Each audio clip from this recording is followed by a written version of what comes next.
மக்களே பாருங்க மக்களே, ராஜ்மா குழம்பு சூப்பராக இருக்கும் மக்களே.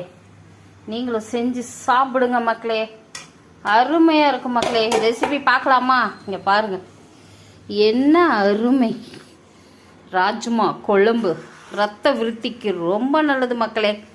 சாப்பிடுங்க மக்களே, சப்ஸ்கிரைப் பண்ணுங்க மக்களே.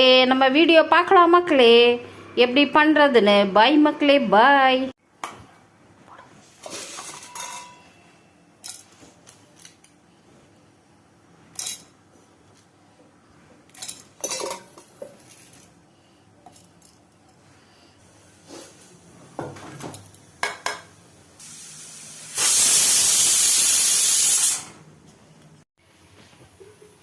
இப்போ நம்ம ஆயில் ஊற்றிக்கலாம் மக்களே. கொஞ்சமாக போதும். நம்ம கொஞ்சம் சோம்பு போட்டுக்கலாம்.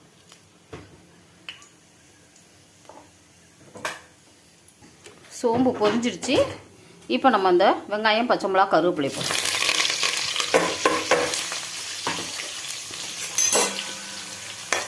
லைட்டாக கிண்டி விட்டுருவோம். கொஞ்சம் உப்பு போட்டுக்குவோம். வர மக்களே, வெங்காயம் பொரிஞ்சிருச்சு. இப்போ நம்ம இந்த ஸ்டேஜில் இஞ்சி பூண்டு பேஸ்ட் இந்த 1 ஸ்பூன் போட்டுக்குவோம். இது நல்லா ஃப்ரை ஆகணும். இது ஃப்ரை ஆனதுக்கப்புறம் நம்ம மசாலா சேர்த்துக்கோம். இப்போ வெங்காயம் வெந்துருச்சு மக்களே. இப்போ மிளகாத்தூள், மஞ்சத்தூள், அப்புறம் இந்த தனியாத்தூள் இது போட்டு நம்ம ஒரு பெரட்டிடலாம். இப்போ நம்ம 3 தக்காளி அரைச்சி வச்சுருக்கோம். இதை நம்ம ஊற்றிக்கிறோம். இதையும் நல்லா எண்ணெய் பிரிஞ்சு வர்ற வரைக்கும் நம்ம இதை நல்லா வதக்கணும். இந்த ஸ்டேஜில் நம்ம கொஞ்சம் கரம் மசாலா போட்டிருக்குவோம். இது ரெடிமேட் தான்.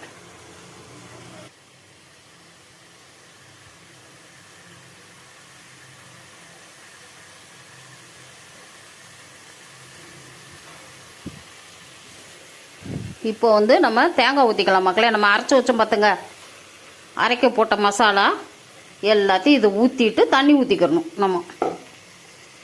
இப்போ பார்த்தீங்கன்னா நம்ம ராஜ்மா அந்த குக்கரில் வேக வச்சுருக்கோம். இங்கே பாருங்கள், நல்லா வெந்துருச்சு. இப்போ இதை ஊற்றிக்கலாம்.